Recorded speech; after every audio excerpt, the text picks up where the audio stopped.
What is the story of America? Is there such a thing? Is there only one story, or are there many stories? And if there are many stories, how are they woven? Can they be woven together to tell the story of America? Those are the questions we'll seek answers to here in this conversation, the second installment of Dr. Andrew Roth's The American Tapestry Project. We tell ourselves stories as we turn our attention to installment number 2, Freedom Story, Home and Abroad. Hello and welcome to the Jefferson Educational Society's digital programming. I'm Ben Speggen. I'm the Vice President at the Jefferson Educational Society and am a contributing editor at the Erie Reader. Joining me is Dr. Roth, a scholar in residence at the Jefferson, the host of the American Tapestry Project radio program airing on WQLN Public Media and available online at WQLN.org and on the NPR One app. Now, after a deep examination of 1968, the year America shattered, according to the Smithsonian Magazine, Dr. Roth launched his exploration of the American narrative, or narratives. In August, Dr. Roth and I took a look at the overview of the American Tapestry Project, and on September 29th, we discussed the first installment of this series, We Tell Ourselves Stories. Videos of both of those programs, as well as other discussions with Dr. Roth, are available for on-demand streaming at jeserie.org. In this series, we are looking at the weaving of that tapestry, thread by thread, over the course of several episodes as we examine the American narrative or narratives. Here we'll focus on Freedom Story, Home and Abroad. Now, a quick note about Dr. Roth. Prior to joining the Jefferson, Dr. Roth had an accomplished career in academia. From lecturing to leading, he taught various courses before going on to serve in administrations in Erie and lead Notre Dame College in Cleveland as its president before retiring and being named President Emeritus. Breaking free from the tightening grips of retirement, Dr. Roth heeded the call to serve again and led St. Bonaventure University as its interim president. Seeing his vulnerability upon that retirement, when it comes to maintaining a relationship with retirement, we at the JES wrangled him in, where he's been serving as a scholar in residence ever since, offering numerous lectures, producing plenty of publications, and facilitating the Ramey Fellowship Program. Now, since this conversation is first airing live on the Jefferson's Facebook page, we'll work our way through as many questions from you, the viewers, as we can as we host this event. If you have a question, just leave it in the comments section below. If you're listening to or watching a later broadcast of this event, please do feel free to send us questions and we'll get them along to Dr. Roth as best as we can. And for more information about both past and upcoming Jefferson Educational Society programs and publications, please visit jeserie.org. Be sure to like us on Facebook, follow us on Twitter and Instagram, and subscribe to our YouTube channel. Dr. Andrew Roth, thank you for joining me for this discussion. It's good to be here with you again, Ben. As you said, today, part 2 of the American Tapestry Project, Freedom Story at Home and Abroad. Just real quickly to recap, last week we talked about how this project originated as I was doing research on 1968. And what it's about is, coming out of 1968, we began to think about the fact that the consensus, if there ever was a consensus about what constituted the American story, had broken down, and that Americans no longer particularly agreed with one another on what it meant to be an American. And the purpose of the American Tapestry Project is to try to find out what is the story, what is the American story, or the story of America, or if there even if there is such a thing. And the tapestry metaphor, without going into the deep dive, the tapestry metaphor suggests that perhaps there's multiple stories, and those stories get woven together into a comprehensive look. We talked last week that in weaving, and again, I'll apologize to any weavers if I've mangled the metaphor a wee bit, but in weaving you have warp and weft threads. The warp threads in a tapestry, as opposed to a straightforward weaving, the warp threads are the threads that hold it together but that are not visible. They are, in the American tapestry, I suggest that there's 3 warp threads, if you would: freedom, equality, and opportunity, the ideals upon which the American government was founded in 1776. The ongoing experiment in self-government, which of course was revolutionary in the 18th century, but now is perhaps because of the American example, become one of the predominant models of government around the world, and even governments that aren't particularly democratic, shall we say, with a small d, tend to try to pretend that they are. So that was what was revolutionary in the 18th century has become the default in the 21st. And then, of course, we're a nation of immigrants, as we'll see in the last chapter of the tapestry. And the major thread would be blending diverse people into a people, as in we the people, the preamble to the Constitution. The weft threads, the visible stories in a tapestry. We tell ourselves stories. We talked about last week how humans are storytellers. Today, we're going to look at freedom's story at home and abroad. Next week, freedom's fault lines, stories of race and gender, those times when perhaps America did not live up to its ideals. The American dream in a couple of weeks. If Calvin Coolidge did say, it's suggested maybe that Silent Cal didn't say it, but if Calvin Coolidge did say the business of America is business, regardless of whether he said it or not, he would have been right. Business is America is an entrepreneurial nation of enterprising people. Horatio Alger, you can, regardless of where you start, in theory, you can make it all the way to the top. We're a nation of hustlers, and you'll notice that that word's in italics because it has a double-edged meaning. Hardworking people, but also sometimes scammers. And then, even though it's thread 5 and 6, it'll be in episode 5 here at the end of October, the immigrant's tale and the fusion thread. Today, however, in the interest of time moving forward, we're going to talk about freedom at home and abroad. Liberty and freedom, those are words that get bandied about quite a bit. What do they actually mean? The experiment in self-government, of course, began, and I think the audience can see the cursor. The experiment in self-government began with the Declaration of Independence, and then, of course, you move to the Articles of Confederation, and then down here, we the people, the preamble, the United States Constitution. And there are other two aspects abroad. What does all of this that we've been talking about? We said freedom at home and abroad. Well, there became the notion that America had some kind of universal relevance to all of mankind. And we're going to touch upon that in about the middle way through this program.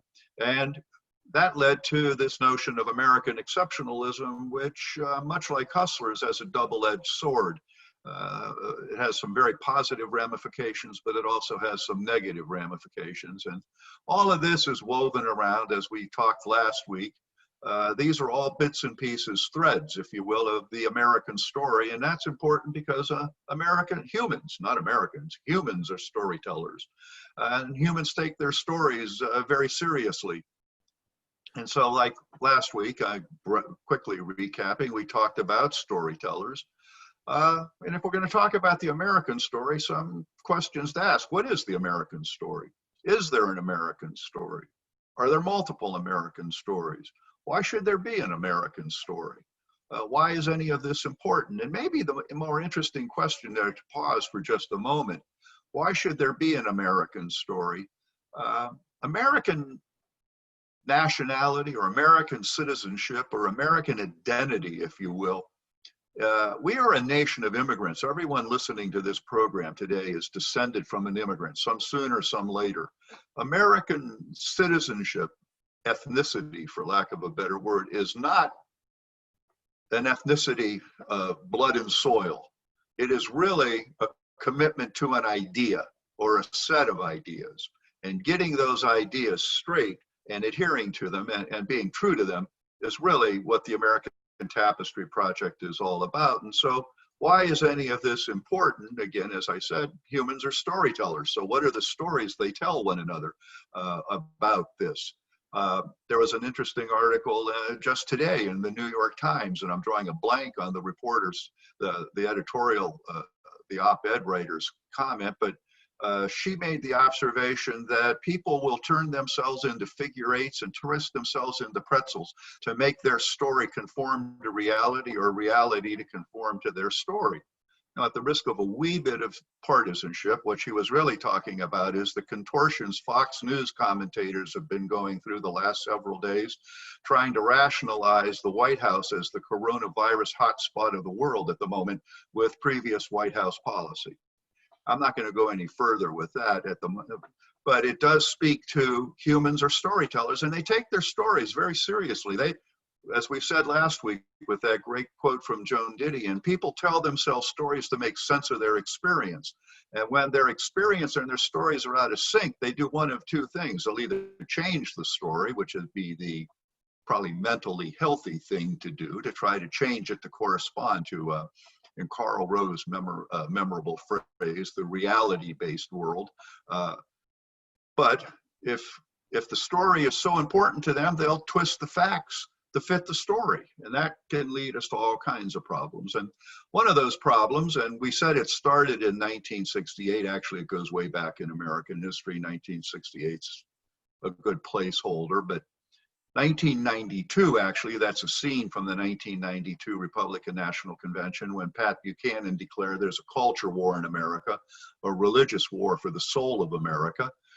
Pat was, ironically enough, recognizing that American citizenship and American identity is an identity of blood and soil. It's an identity based upon a commitment to ideas and ideals.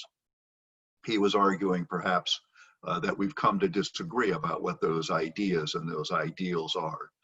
And another interesting part of it is the history wars. History is sometimes thought of, and I was just talking to some folks over the weekend who were lamenting, who've been telling me they've been enjoying the series, but were lamenting that when they were in junior high and high school and even in college, history was not particularly well taught. It was memorize a lot of dates and very little about people and what those dates might signify. And we've all experienced that. And while there are a lot of wonderful history teachers, history sometimes is not taught with the energy that it could be. But it's important, and we're seeing that currently in American politics. The history wars, I call them, are not really about history, but they're about an argument for control of the past as a political resource. I think it was George Orwell said, "He who controls the present controls the past, and he who controls the past controls the future," or something to that effect. But in any event, moving on in the recap, the culture wars, and to use just a kind of imagistic shorthand, usually talks about an all-white America in the 1950s as being the happy spot. And partially obscured by my picture up here in the right-hand corner, Stephanie Kuntz wrote an interesting book, particularly about American families, the way we never were in the nostalgia trap. And of course, the 50s were governed over by the amiable grandparents, Ike and Mamie, Eisenhower being, of course, the great World War II hero. The history wars, interestingly enough, and I'm not going to go over this whole slide as we did last week, but there's all different kinds of takes, if you will, to borrow a word from journalism. There's all different kinds of takes on American history. And somebody asked me about this slide, having seen it, again, that weekend conversation, which one of these people is right? And I said, well, here's the interesting thing. They're all right. And if you put them all together, you have the tapestry, you have the picture. But each of them has different takes, different slants. And history, of course, is critical. As Faulkner said, the past isn't dead, it's not even past. That's one of the great lines, I think, of the 20th century. Faulkner was a bit of a dyspeptic guy, but that's neither here nor there. But what we are going through right now is a wee bit of a history war. The Pulitzer Prize winning 1619 project, with its emphasis on writing African Americans back into American history in a rather central position. And President Trump's 1776 commission, which is almost a direct counter to the 1619 project, which would teach the miracle of American history. That would be really borrowing from American exceptionalism, as we'll come to. But in any event, why is all of this important? Well, as we said, humans are storytellers, and one of the reasons we have such fractious times in America is we're no longer speaking the same language, we're no longer reading the same books, we're no longer telling each other the same stories. We no longer agree on what it means to be an American. And so that's the background to the American Tapestry Project, and that, for those who didn't see last week's episode, that should get you up to speed. But today we're going to talk about freedom and liberty. And Andy, I think with those two words, freedom and liberty, so much has been heaped onto them of our understanding of them. And maybe that's a good place to start here is what do they mean to us? What have they meant to us? How are we defining them today? And how do they fit into where the American story, where the American narratives are in 2020? Well, those are really good questions, Ben, and I think we're going to try to answer that. Freedom and liberty are words that get bandied about, and in the old expression, those are fighting words. Patrick Henry, we'll see in a moment, give me liberty or give me death. New Hampshire's license plate, but I'm getting a bit ahead of the story as we try to talk about these terms. Eric Foner, the eminent historian of Reconstruction, in his book, The Story of American Freedom, attempts to define what those words have meant over the course of American history. And we're not going to follow Foner exactly, but he does make three important points. To truly understand them in American history, one, you got to have an agreed definition on what do they mean. And then you recognize that that definition changes over times. At different times in different places, they have meant different things to different people. That's an important point. And of course, context. What was the historical moment in which the word was being used or the words were being used? And then he also talks about boundaries. Who benefited from freedom? Who benefited from liberty? Who enjoyed freedom? Who was free? And who wasn't? In other words, who was included in the American understanding of liberty and freedom, and who was excluded? Well, let's quickly look at some definitions. And I said a minute ago, getting a bit ahead of myself, what does liberty mean? There's Patrick Henry, give me liberty or give me death. He said that in the Virginia House of Burgesses during the Stamp Act crisis and shocked the bejesus out of his fellow Burgesses, many of whom had left. This was at the end. He was known as an impassioned guy, and it's arguable whether he actually meant to say that, but he got wound up in his speech and just kept on going. And interestingly enough, since we were still British subjects, that would have been an act of treason. But regardless, give me liberty or give me death. And what does freedom mean? I've always found it interesting. New Hampshireans take it fairly seriously. It's on their license plate. Live free or die. In fact, that's their state motto. It was written by General John Stark, who was the hero of the Battle of Bennington, which enabled Gates and Arnold to defeat the British, and Burgoyne at the Battle of Saratoga. Kind of really quick sidebar, I was born in Stark County, Ohio, which was in fact named after General John Stark, who was not an Ohioan, and I doubt that he ever saw Ohio. I doubt that he was ever west of the Alleghenies, but that's what it is. Well, some definitions. What does liberty mean? Well, it's a noun. And you'll notice here, and I highlighted them to try to make a point, liberty means the absence of control, freedom from arbitrary or despotic government. You immediately see how the words use each other to define one another. So that, I mean, we're really a finely meshed knot.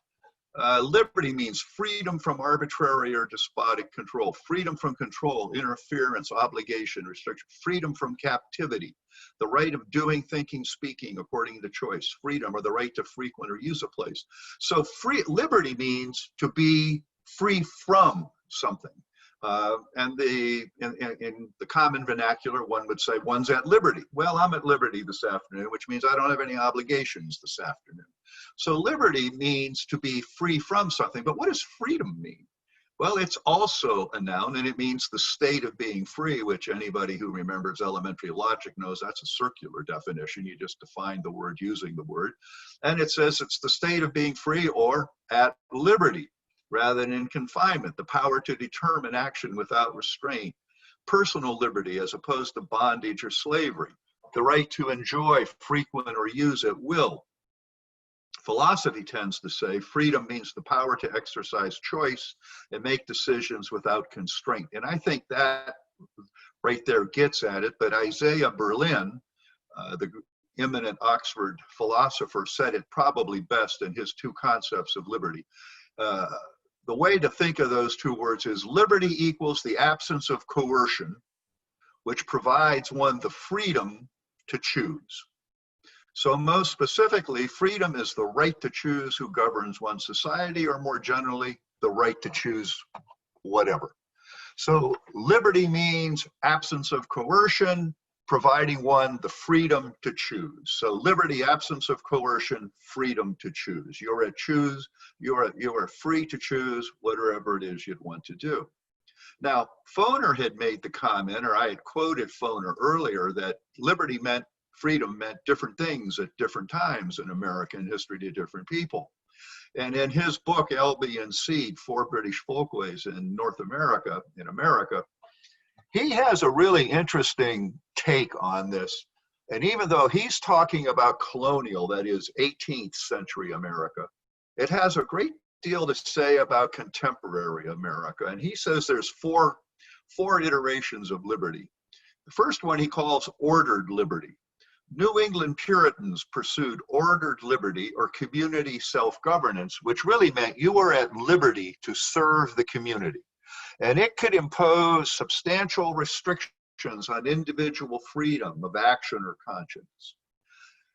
That, though, the community self-governments and that you had the obligation to serve your community, that ordered liberty, that 18th century Puritan notion, comes all the way down to today, because in a sense, it explains, or at least gives you the seed of an explanation for why New England politics, New England politics is progressive. Now, I'm probably overgeneralizing a wee bit, but in general, most people would say New England politics tend to be progressive. And interestingly enough, and I'm making a gesture here, I keep forgetting we're on Zoom.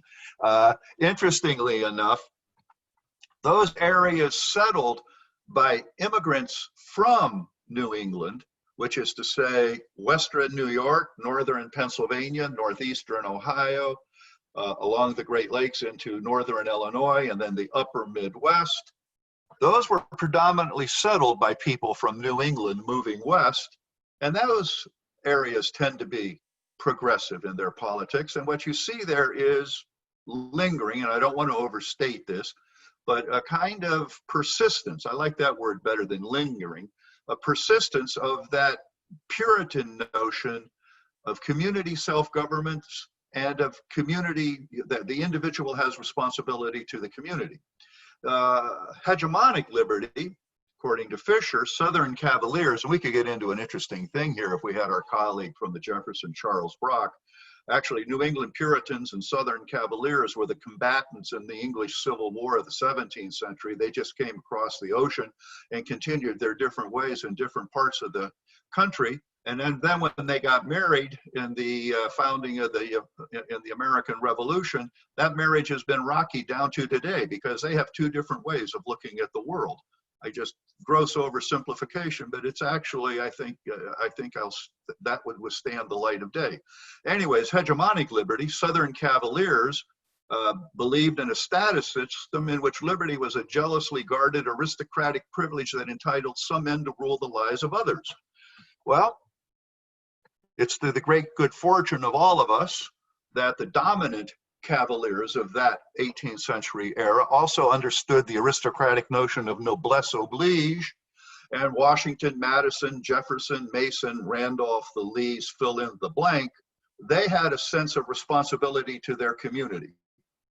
And they then joined in cause with their northern brethren, the New Englanders, to fight a revolution. We'll come back to that. There was also what he calls reciprocal liberty. Delaware Valley Quakers subscribed to a system in which every person was recognized as a fellow child of God, entitled to self-determination and freedom of conscience. That political philosophy, for the most part, has dominated Pennsylvania politics, at least until fairly deep into the 20th century. And then the interesting one, I think this in many ways is the most interesting one, natural liberty. The largest group of British immigrants, and by the way, they were the last group to emigrate to the United States, to North America. The last group to emigrate to North America were the Scotch-Irish, and of course, the Puritans, which were basically Yorkshiremen, they had New England. Virginia in the South, the Carolinas was, in fact, Carolina's named after Charles, the first and second. That was the Cavaliers who had lost the Civil War. And in the middle states, you had William Penn's Quakers, not to mention an odd mixture of Swedes and others in Delaware and the Jerseys. But when the Scotch-Irish came, the Borderlanders, they were there. So they went to what was 18th century terms of backwoods. I'm chuckling to myself as we sit here in Erie, Pennsylvania. They didn't get this far.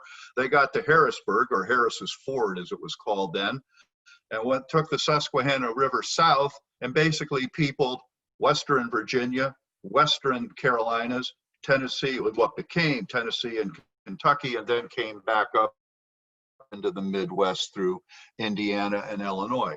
Well, the largest group of British immigrants, the borderlanders, often called the Scotch-Irish, adhered to a natural liberty.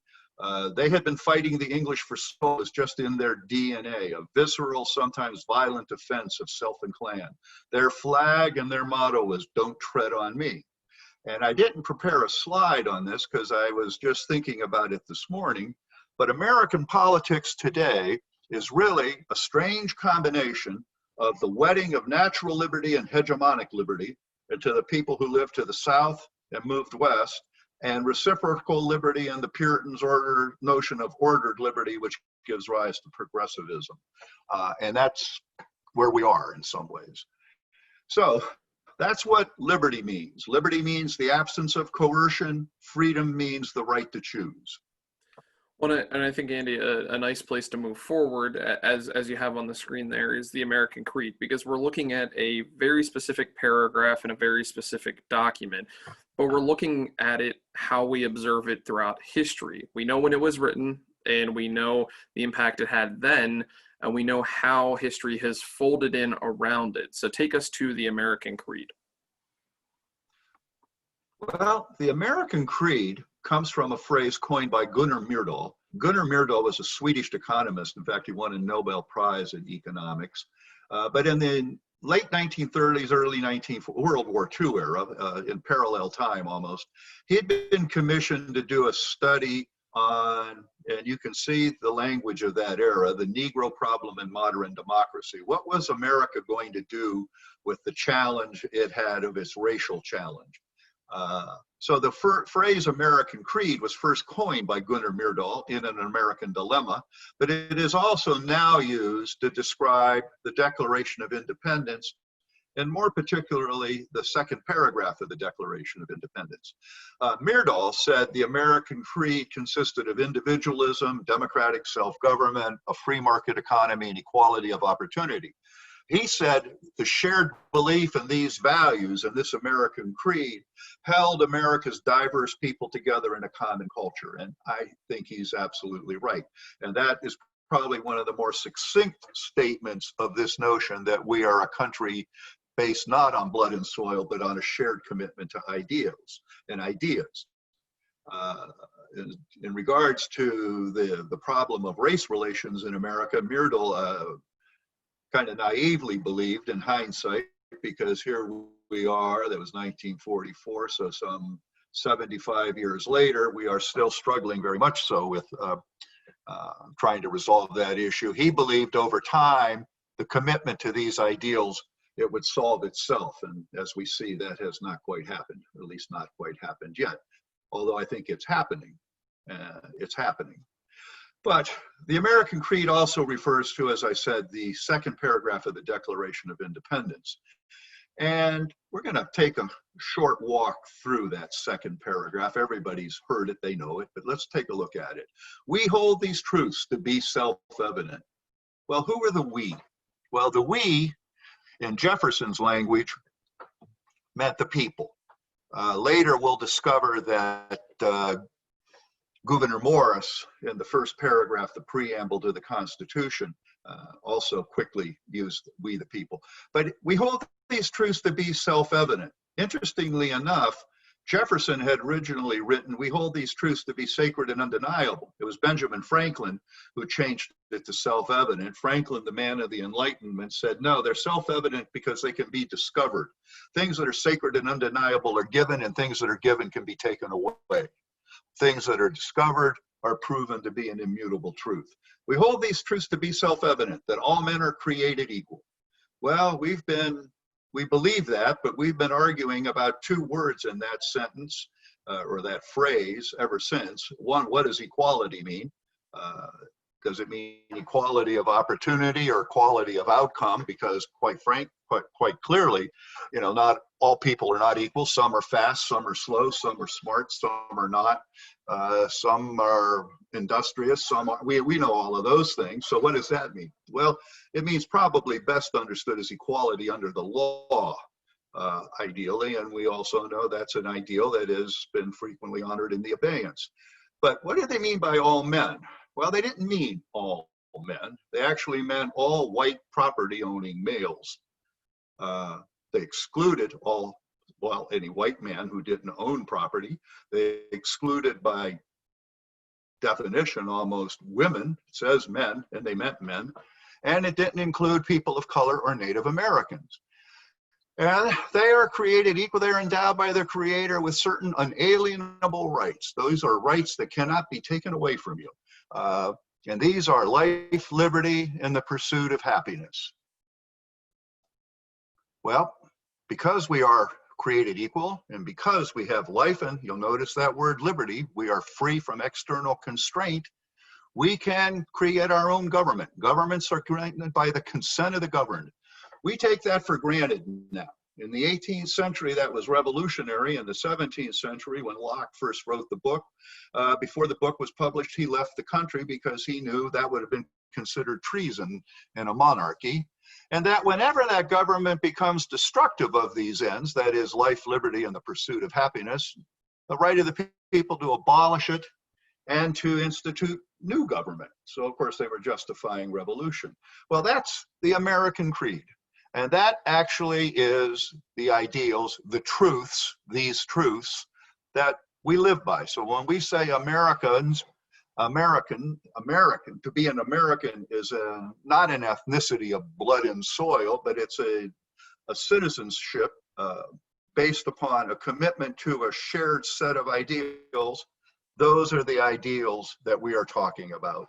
Plus what Gunnar Myrdal talked about, democracy, a market economy, individualism, etc.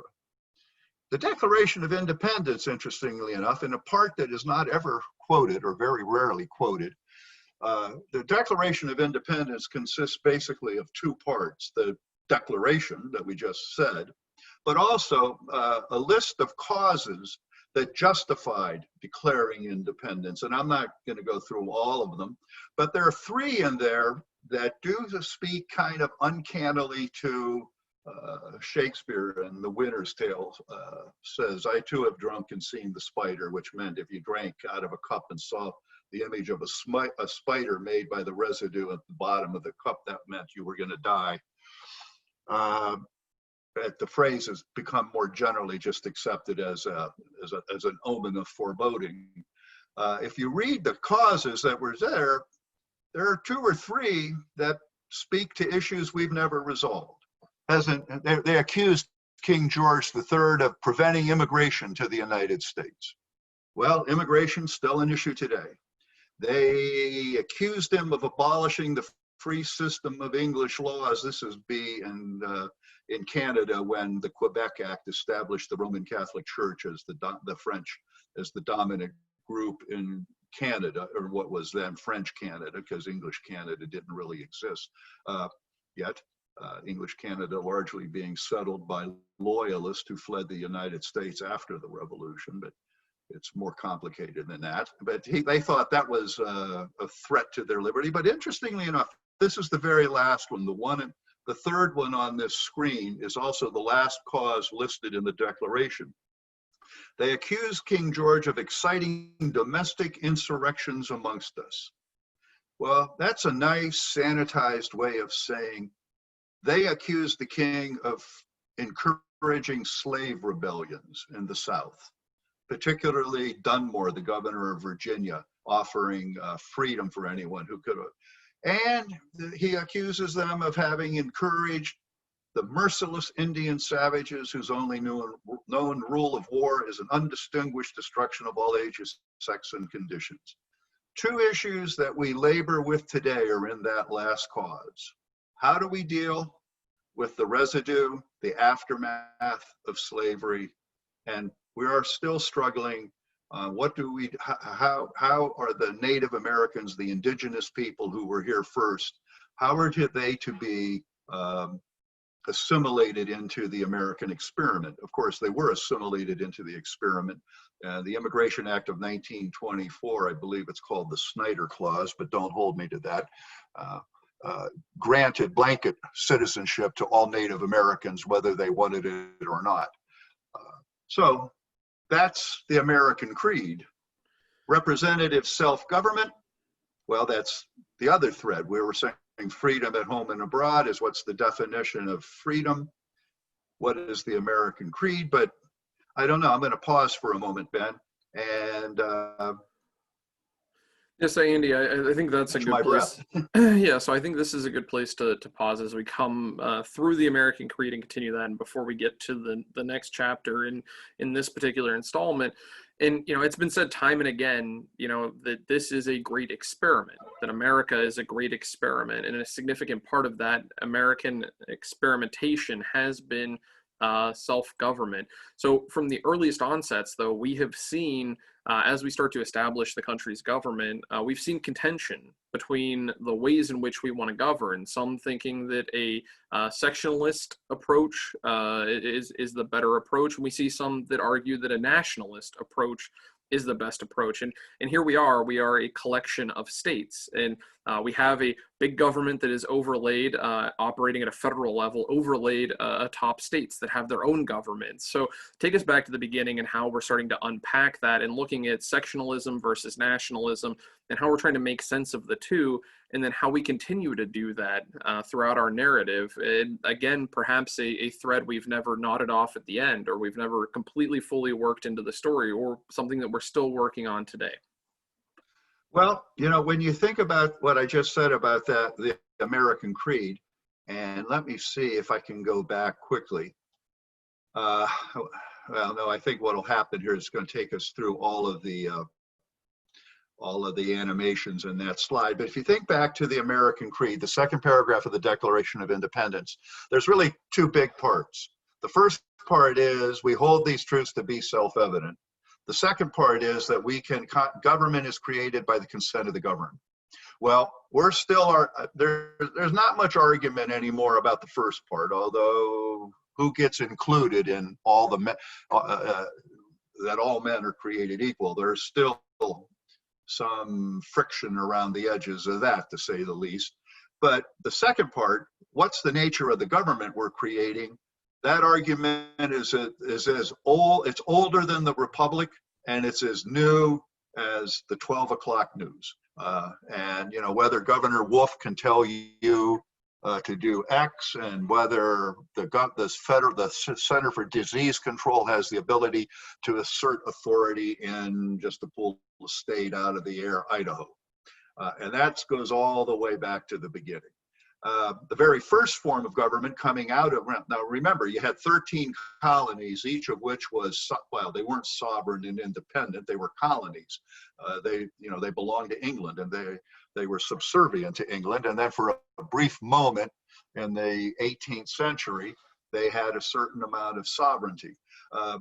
The very first government, and it started at the Second Continental Congress in 1776, was proposed an Articles of Confederation, which would be, well, what was it? Was that a government, or was that just a treaty of amity amongst 13 sovereign entities?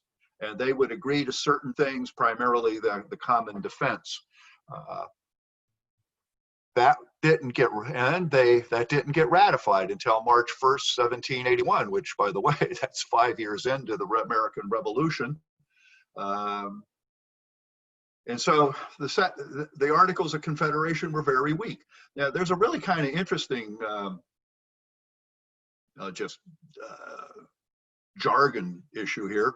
Conservatives favored a strong central government, and radicals favored strong state governments. Well, today, I changed the word radicals to progressives. Progressives favor a strong central government, and conservatives favor strong state governments. But the argument, regardless of the labels we attach to it, the argument's as old as we get to it. And Ben, you mentioned sectionalism versus nationalism. Is this a national government, or is this a confederation, a treaty of 13 separate entities who agree on certain issues? They will act in common or in concert. The Articles of Confederation, their great, well, actually, I guess you'd have to say their great accomplishment was they fought the revolution and won it. although Washington would tell you because they didn't have the power to tax and almost starved the Continental Army, they came very close to losing if it weren't for the French. But the Articles of Confederation had one other great accomplishment, and that's the Northwest Ordinance of 1787, which created the territory west of the Allegheny Mountains and north of the Ohio River, and east, more or less east of the Mississippi River. And 6 states came out of that: Ohio, Michigan, Indiana, Illinois, Wisconsin, and part of Minnesota. The rest of Minnesota comes after the Louisiana Purchase. But there are 2 interesting things in the Articles of Confederation. One, slavery was prohibited north of the Ohio River. There would never be slavery in that region. And 2, Article 3 of the Northwest Ordinance, because religion, morality, and knowledge being necessary to good government and the happiness of mankind, and this is the part I wanted to get to, schools and means of education shall forever be encouraged. And of course, it's no accident that that is where initially, Horace Mann, of course, is in the East, but that's where public education triumphed. And it's no accident. But the interesting thing is, and maybe the most important, was slavery was prohibited north of the Ohio River. Alexis de Tocqueville in his Democracy in America has an interesting passage in which he talks about, as he was on a riverboat going west, that to his right, if he's going west on the Ohio River, to his right would have been north. To the north, there was industry and commerce and a bustling, growing society. To his left, to the south, there was lassitude and a stifling, an agrarian society that was not prospering at all, that was stifled because of slavery. Well, moving on and looking at the clock, the Articles of Confederation were so weak. For example, the different states put tariffs on interstate commerce. You couldn't easily cross borders. And there was some debate about whether your rights as a Virginian held in Massachusetts and your rights in New Jersey held in Pennsylvania, vice versa. Hamilton and Madison tried to organize an Annapolis Convention in 1786, meeting of commissioners to remedy the defects of the federal government. Well, when they didn't get a quorum in Annapolis, they engineered an interesting little sleight of hand and called another meeting in Philadelphia in the summer of 1787 that kind of enran state legislatures. And that, of course, is the Constitutional Convention in the summer of 1787, sometimes called the Miracle in Philadelphia, and that gave us the Constitution of the United States. And as I always say, and I don't know if my screen share thing shows up in the general audience, I've often made the comment, it's a work of political genius conducted behind closed doors with participants who were sworn to secrecy. In other words, there were no Sunshine Laws and there was no Freedom of Information Act. In fact, the participants were not even allowed to keep notes, although Madison did keep meticulous notes, but those weren't published until some 40 years later. In any event, the Constitution hinged back on what you were just talking about, Ben. Were they creating just a stronger Confederacy, or were they creating a nation? And there's a distinct difference between a Confederacy and a nation. The people who opposed it considered creating a nation to be a consolidation, and they opposed consolidation. They wanted a weak Confederacy. Madison's original Virginia plan called for 2 legislative houses, both with equal proportion, with representatives picked by equal proportionality. The small states did not like that. The New Jersey plan called for a unicameral legislature, that is, one house, that would have equal representation. The big states didn't like that because that made them equal to the little states. And you got to remember, in the 18th century, the big states were Massachusetts and Virginia.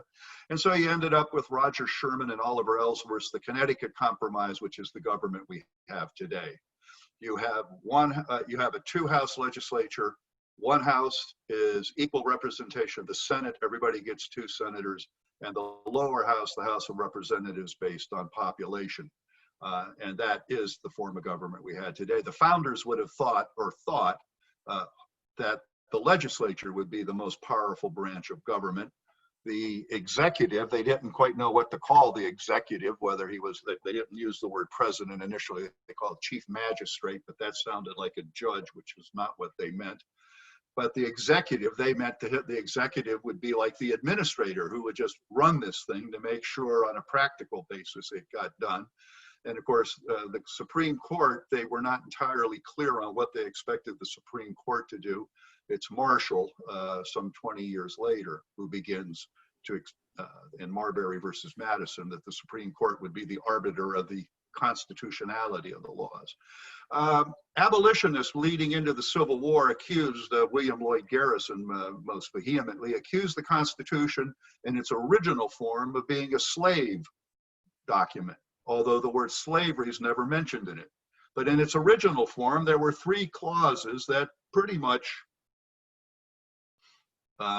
embedded slavery. There is Article 1, Section 2, the notorious, infamous 3/5 clause, which, splitting a very fine hair, did not define a slave as 3/5 of a person. It said in those states that 3/5 of the population held to bondage could be, in fact, I think the exact words,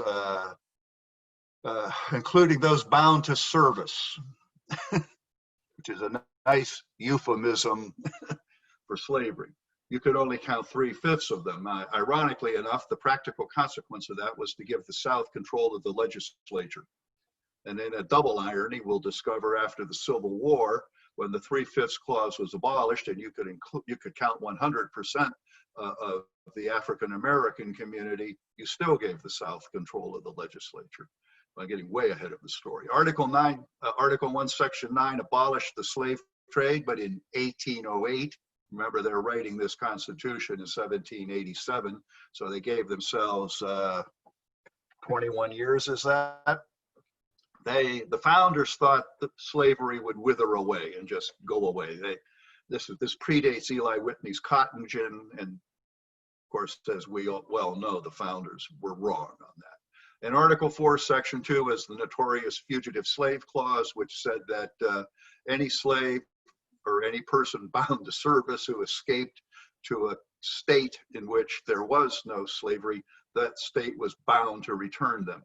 The strengthening of that clause in 1850 actually leads directly to the Civil War. So as we talked about there for a moment, the big argument was, were you creating a nation or was this just a stronger confederacy? There's some notes that says, in a really brilliant rhetorical sleight of hand, Hamilton and those in favor of a strong nation called themselves Federalists, leaving those who opposed a strong national construction, and who really were Federalists, who wanted a stronger federation, they were stuck with being called anti-Federalist. The strongest nationalist at that stage would have been Madison, Hamilton, and Jay. And of course, down here we have Samuel Adams, interestingly enough, did oppose the Constitution. He thought it was a consolidated document that would create a powerful state, national government, George Mason, Patrick Henry. And that was the debate. Well, as we know, the Constitution was adopted, but in some ways, you'll pardon this, this was actually a question on a final exam I gave once, but I make the argument that American politics is really an argument about 2 things. The 10th Amendment, I think the previous slide over here under 10th Amendment and states' rights, is really an argument about, are we a stronger confederacy or are we a unitary nation? And it all balances on the fulcrum of Article 1, Section 8 of the Constitution, which is the necessary and proper clause, which says the government has the right to do whatever it is necessary and proper to ensure the success of the Constitution. And that's sometimes described as being the spirit of 76, freedom, and the spirit of 87, consolidation. And that really is the fulcrum of American politics to this day. Lincoln at Gettysburg, a nation conceived in liberty and dedicated to the proposition that all men are created equal. I didn't highlight it, I probably should have. The point is, it's a word. Lincoln is talking about that this is a nation, not a confederacy, government of the people, by the people. Sometimes it's called the unfinished Second American Revolution after the Civil War. the amendments that eliminated those 3 slave amendments that we talked about a minute ago. The 13th Amendment abolished slavery. The 15th Amendment guaranteed the right to vote for the freedmen, that is for African Americans. The 14th Amendment, however, is the one, birthright citizenship, but also equal protection under the law. And that, in many people's opinion, was actually the conclusion of the revolution.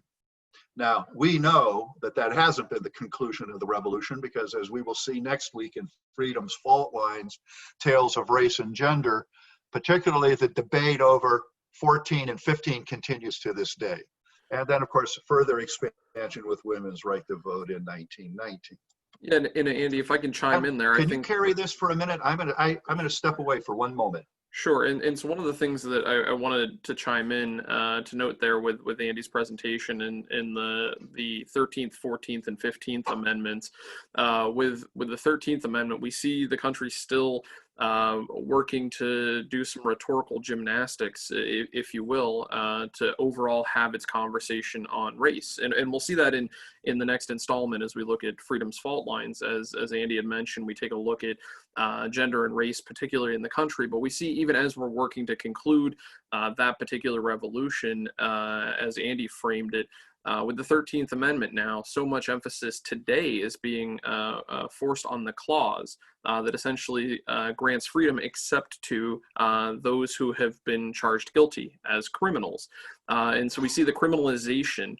We see really the birth of the Jim Crow era come out of that, because again, you know, I don't want to frame it lightly, but rhetorical gymnastics of still dealing with trying to close a chapter of the nation's history on slavery, allowing there to be a little bit of movement there with the 13th Amendment saying, well, criminals still are not free.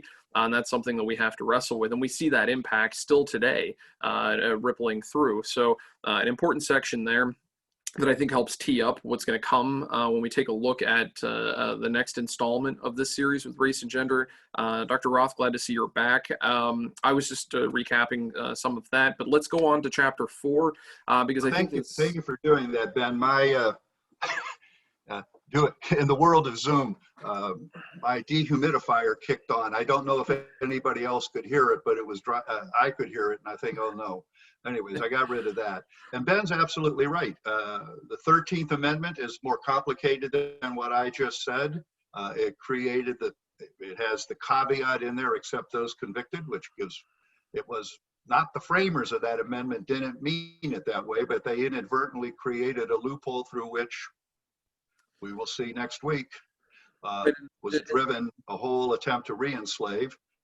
The 14th Amendment, equal protection under the law, the due process clause, and of course birthright citizenship was contended. We will see that again next week. There's Wong Kim Mark and the Chinese Exclusion Act. So yeah, we are still contending with this to this day. And plenty to unpack with that next week. But I think looking at freedom, again, coming back to the key words of today's installment, freedom and liberty, one of the things that we cannot move beyond in this story without recognizing and trying to unpack as best we can is this idea of American universalism and American exceptionalism, what makes us American and what makes us special. And we talked on this in the last installment, and we cover it in the overview, but Dr. Roth, take us into the city upon a hill, which then becomes a shining city upon a hill. As we look at ourselves and as we try to tell ourselves our story outward to the world, that we are that city upon the hill, and now we're a shining city upon the hill. Yeah, it was President Reagan's speechwriter, Peggy Noonan, who inserted the word shining. The phrase, "we shall be as a city upon a hill," comes from John Winthrop's 1630 sermon, A Model of Christian Charity. Most people have never read that sermon, even people who quote it all the time. And actually, they quote one line from it, "We shall be as a city upon a hill." They never quote what comes next. We're going to talk about that during the Immigrant's Tale, so I'll just leave that as a teaser. But that phrase and the notion of American exceptionalism, from the very beginning, Americans thought what they were doing in the forests of North America, they were forests then, had universal impact. Thomas Paine, Tom Paine in Common Sense, February 14th, 1776. The cause of America is in a great measure the cause of all mankind. The universal principles of all lovers of mankind. We have it in our power to begin the world over again. Situations similar to the present hath not happened since the days of Noah. The birthday of a new world is at hand. Paine, I'm going to do an episode on Paine one of these days. He's an amazingly interesting guy and a gifted writer. But from the very beginning, there was this notion that what was happening in North America was not just simply parochial and provincial. It had universal implications. Now you have to remember, that's the age of monarchy. The notion of self-government was revolutionary, literally, no pun intended, revolutionary. And from the very beginning, there was that sense. Alexander Hamilton in Federalist 1 talks about how if the proposed Constitution is rejected, whether societies of men are really capable or not of establishing good government from reflection and choice, or whether they are forever destined to depend for their political constitutions on accident and force. If that constitution is rejected, it should be considered the general misfortune of mankind. So from the very beginning, there was this notion that what was going on here applied to everyone, everywhere. Jefferson, our namesake at the Jefferson Educational Society, probably said it most eloquently. May it be to that he wrote this, by the way, in a letter that he sent to be read July 4th, 1826, the 50th anniversary of the Declaration of Independence. He was too sick and infirm to go in person, and in fact, he dies on July 4th, 1826, as does, in an incredible coincidence, John Adams. The two framers die on the same date. May it be to the world what I believe it will be, to some parts sooner, to others later, but finally to all mankind, the signal of arousing men to burst the chains under which monkish ignorance and superstition has bound them.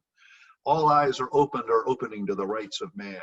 The palpable truth that the mass of mankind has not been born with saddles on their backs, nor a favored few booted and spurred, ready to ride them legitimately by the grace of God.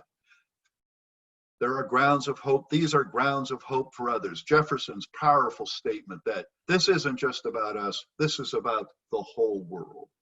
That's one part of the sense of American universalism. Another part that starts to lead us into perhaps an underside is manifest destiny, a phrase coined in 1845 or 46 by newspaper editor John O'Sullivan to justify the Mexican War. First expression of it, however, was George Washington in a circular letter. Citizens of America, sole lords and proprietors of a vast tract of continent.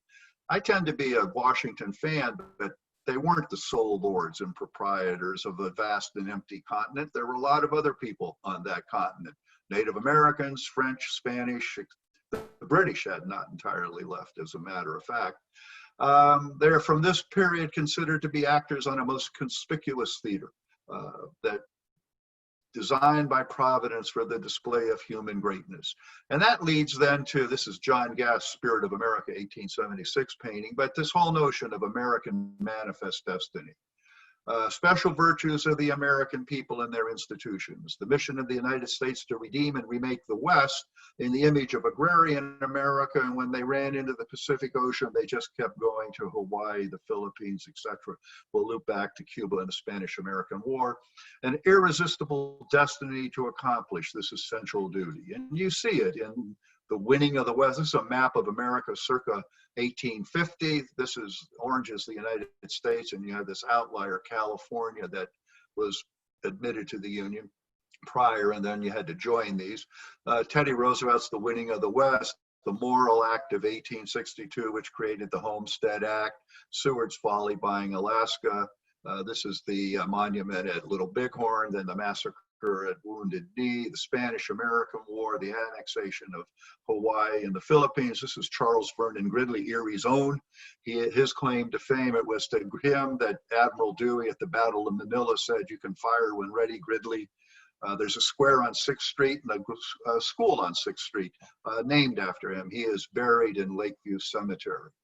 My colleague at the Jefferson, Charles Brock, says, and the positive side of American universalism. The American narrative is that we are a chosen city on a hill, in part to welcome the oppressed of the world, to show how democracy and prosperity can work.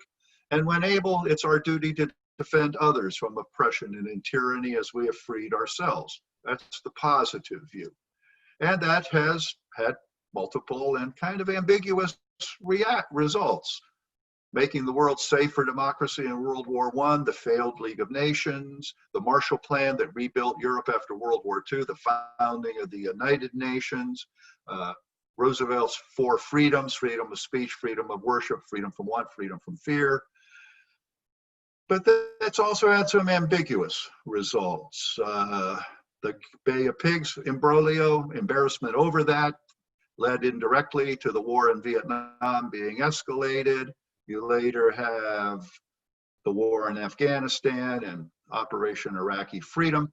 But you also have, in our recent history, and as our colleague and the president of the Jefferson, Ferki Faradi, will tell you, one of the great acts of American selflessness in the last 30 or 40 years was the Dayton Accords, which it was only the threat of the imposition of American power that ended the war in the Balkans in the 1980s and 1990s. So American evangelism has had, and American universalism has had positive, very positive effects, but also some dubious effects. On its most negative, it gives rise to Americanism, which you can see on this placard as a kind of love it or leave it boosterism, which gives rise to American exceptionalism. In a kind of irony, who first said American exceptionalism? Tocqueville or Stalin? It was probably Joseph Stalin who, in retort to an acolyte saying America would be hard to convert to communism, Stalin said, "What makes America exceptional?" American exceptionalism. American history is inherently different than that of other nations. The idea that America has a unique mission to transform the world, the sense that America's history and mission give its superiority to other nations. We're all aware of that, and probably all of us, if we're honest from time to time, have thought those thoughts and perhaps even articulated them. That outgrowth from American universalism, that outgrowth from our ideals, has caused us some misadventures. If you want to read the purest expression of it, Newt Gingrich and the Cheneys loaded.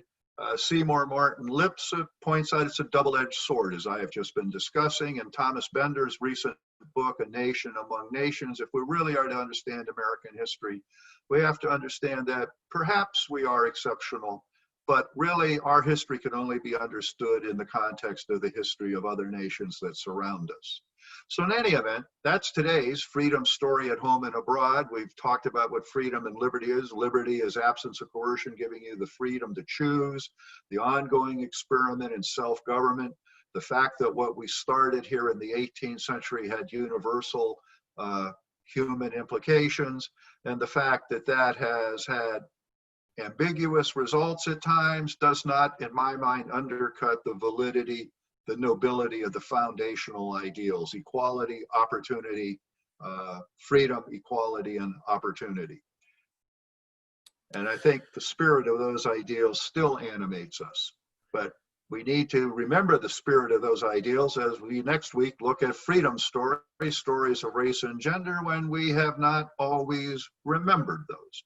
So looking at the clock, noting that we have now run over a couple of minutes, I'm going to end this by saying thank you.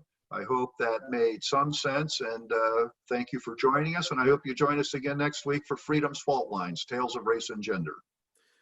And Andy, I want to thank you for that. And that's a lot to go through and a lot to unpack there. And I think that shows the complexity of the American story. Even when we go back to before Manifest Destiny, the idea that you have Washington and Jefferson commenting on the natures of freedom and the natures of a sole people, sole proprietors of the land. Both of those men getting it wrong.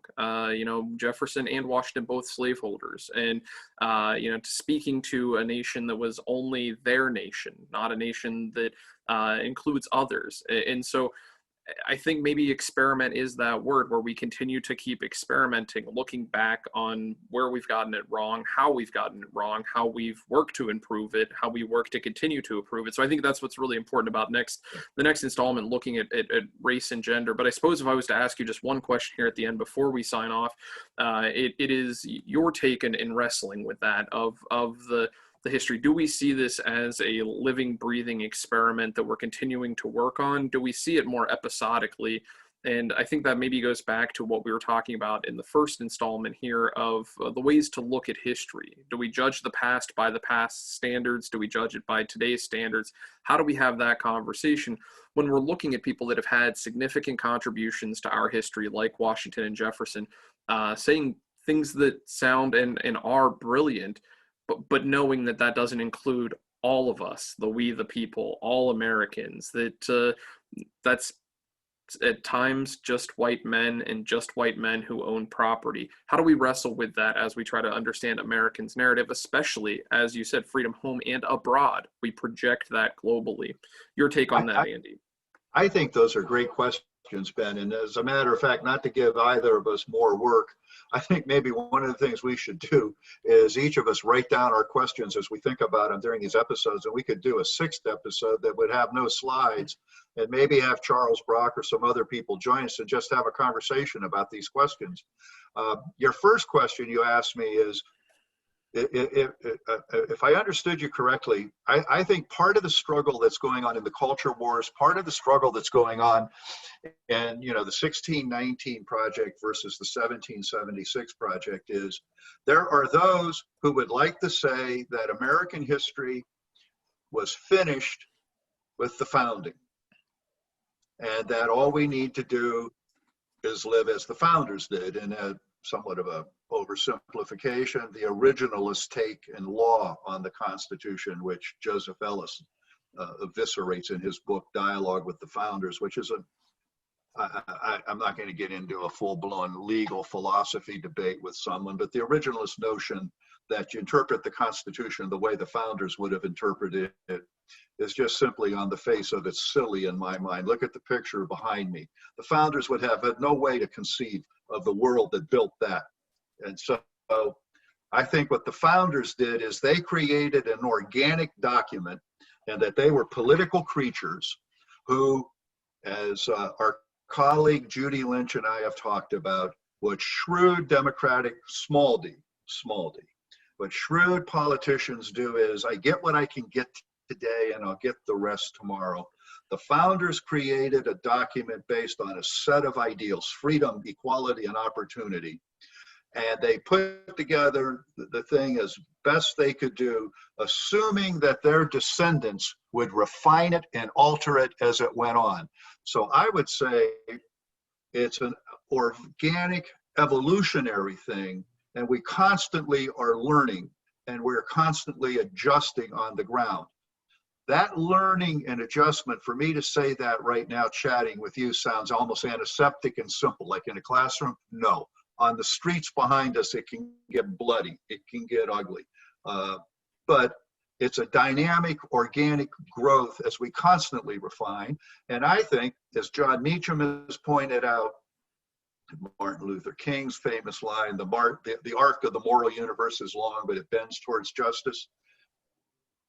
What has happened is, and I think both the people who would sanitize it with the American history with the 1776 Commission, that might not be fair to them, they haven't even met yet, but my sense is they want to sanitize it. And the cancel culture that says these people were all bad guys, they're both wrong. They're just humans trying to figure it out, and they made mistakes. But over the arc of that history, we have increasingly gotten it right. And as we'll talk about in the Immigrant's Tale and the Fusion Thread, we have consistently expanded the definition of the we in we the people. And it's that consistently expand. Was it always done with hugs and kisses like at a scout meeting around a campfire? No. But we've always expanded that. And that's the dynamism. So I would say, even though we're we're closing in on 250 years, 2026 will be 250 years, good God. Good God. The bicentennial was 50 years ago. That's amazing to me. I never thought of that before. But we constantly refine it. And I know we're way over time here. Well, so Andy, I love the idea of doing a sixth episode where we talk about this, and I can't help but think of Chris Hardwick and the various shows he's hosted. And Talking Tapestry, I think, is what I want to call this already. Steal Yeah. a line out of his book from the various shows he's followed up on. So I think that is a great space for that. And for people that have questions that want to tap into a longer discussion of back and forth, that would be a great place to do it. But I think I appreciate where you're heading there, Andy, of the expansion of America, because I think that's one of the threads I continue to see in this, is that it is not a fixed thing. It is not a fixed country, and that the idea that we are continually folding in and doing better, I see as an important part of this narrative, as we continue to move forward. It's not a fixed country. You're absolutely right, Ben. If you think about it, and I know this is not what's meant by the legal argument about originalism, but if we were going to be originalist in the purest sense, we'd have 13 colonies nestled east of the Appalachian Mountains along the Atlantic coast. We have constantly moved out, both in space, but also, I think, philosophically. Over that 250 years, we have begun to understand the truth of that creed. The profound truth of that creed encompasses everybody.